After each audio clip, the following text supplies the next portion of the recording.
हाम्रो गाउँघरमा चाहिँ अब पूर्ण रूपमा यो अदुवा चाहिँ पाकिसक्यो हजुरहरू। आज म अदुवा खन्न लागेँ, किनभने अब यो सुन्तलाको बिरुवाहरूमा पानी मल लाउने बेला भयो नि त। अनि यसको वरिपरि चाहिँ मैले आज खन्नु लागेको छु। अदुवा कतिको फलेछ म हजुरहरूलाई देखाउँछु है त।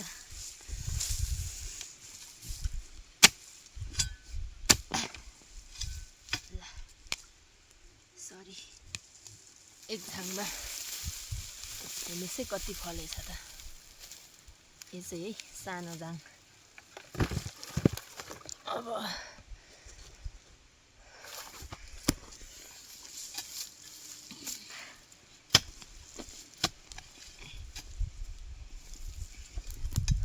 यो चाहिँ सानै फलेछ।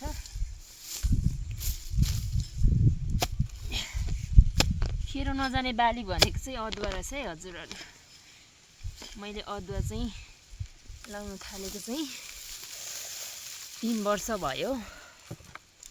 मैले पल्लो बारीमा यो चाहिँ अब लास्टमा छोडिएको खानु भनेर राखेको बिउ चाहिँ सुक्दै थियो, त्यही भएर रोपेको थिएँ। हेर्नुहोस् है, यहाँ चाहिँ के भन्छ 1 केजी भन्दा धेर छ। यो पनि नफलेको होइन। पल्लो बारीमा चाहिँ लगभग मैले 300 केजी बिउ चाहिँ लगाएको छु। त्यो पनि हजुरहरूलाई म देखाउँछु नि। ला सरी, काटिन्छ। हेर्नुहोस् है अदुवा।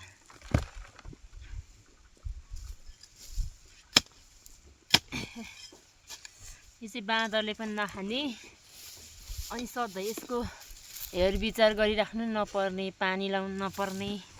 यो चाहिँ म जस्तो बच्चा बच्चीको आमाले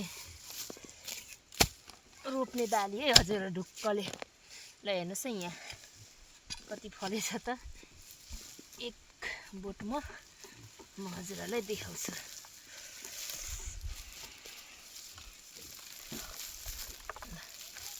हेर्नुहोस् है,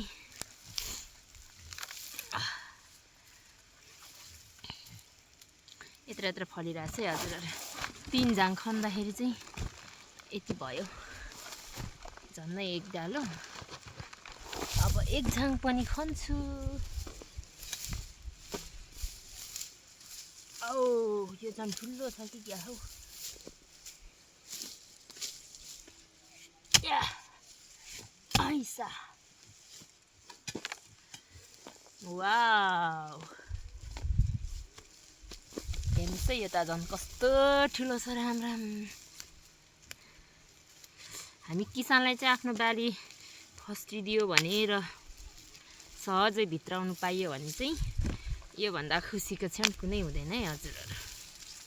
अनि समयमा बिक्री गर्न सक्यो भने योभन्दा ठुलो कुरो हाम्रो लागि केही हुन्न। 1 डालो भयो। अब म चाहिँ गएँ, बाई बाई।